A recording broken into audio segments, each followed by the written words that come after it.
Penguin ने सब कुछ समझ लिया है ना? उन्होंने इस ग्रह पर कुछ सबसे दिल को छू लेने वाली और जटिल रस्मों के जरिए जिंदा रहने की कला में महारत हासिल कर ली है। लेकिन जिन चीजों ने उन्हें इतना सफल बनाया, अब उन्हीं की सबसे बड़ी परीक्षा हो रही है। ये उनकी अविश्वसनीय दुनिया की कहानी है और ये पक्का करने के लिए एक जरूरी लड़ाई है कि ये हमेशा के लिए गायब न हो जाए। बर्फीले अंटार्कटिका से लेकर धूप वाली तटरेखाओं तक पेंगुइन अपने इलाके के माहिर हैं। ये परिवार अविश्वसनीय रूप से विविध है, जिसमें 1 मीटर से ज्यादा ऊंचा खड़ा होने वाला और 20 साल तक जीने वाला विशालकाय सम्राट पेंगुइन से लेकर छोटा लिटिल पेंगुइन शामिल है, जो सिर्फ 30 सेंटीमीटर ऊंचा होता है और लगभग 6 साल तक जीता है।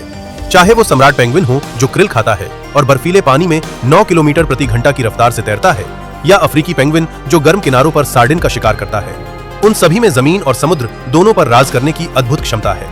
लेकिन ये अद्भुत जानवर गंभीर मुसीबत में है।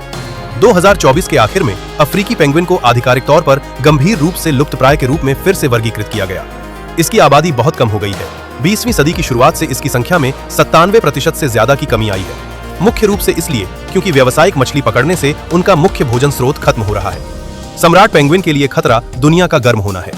उन्हें नियर थ्रेटेंड, संकट के करीब के रूप में सूचीबद्ध किया गया है और उन्हें अपने बच्चों को पालने के लिए स्थिर समुद्री बर्फ की जरूरत होती है, लेकिन वो बर्फ गायब हो रही है। 2022 में वैज्ञानिकों ने एक विनाशकारी प्रजनन विफलता देखी, जहां समुद्री बर्फ के अभूतपूर्व नुकसान का मतलब था कि एक क्षेत्र में निगरानी की गई 5 में से 4 कॉलोनियों में यह बहुत संभव था कि कोई भी चूजा जीवित न बचा हो। अगर गर्मी बढ़ती रही तो अनुमान है कि इस सदी के अंत तक 90% से ज्यादा सम्राट कॉलोनियां लगभग विलुप्त हो सकती हैं। हालात गंभीर हैं, लेकिन अभी भी उम्मीद है। संरक्षण समूह अभी जमीन पर काम कर रहे हैं, चूजों को बचा रहे हैं, संरक्षित समुद्री क्षेत्रों के लिए लड़ रहे हैं और सबसे बड़ी कॉलोनियों के आसपास मछली पकड़ने पर सीमा लगाने के लिए दबाव डाल रहे हैं। और ये काम कर रहा है। ये प्रयास दिखाते हैं कि हम बदलाव ला सकते हैं। पेंगुइन सिर्फ आकर्षक पक्षी नहीं है, वे हमारे महासागरों के स्वास्थ्य के लिए संदेशवाहक हैं। उनके साथ जो होता है वो हम सभी के लिए एक चेतावनी है, लेकिन ये कार्रवाई करने का आह्वान भी है।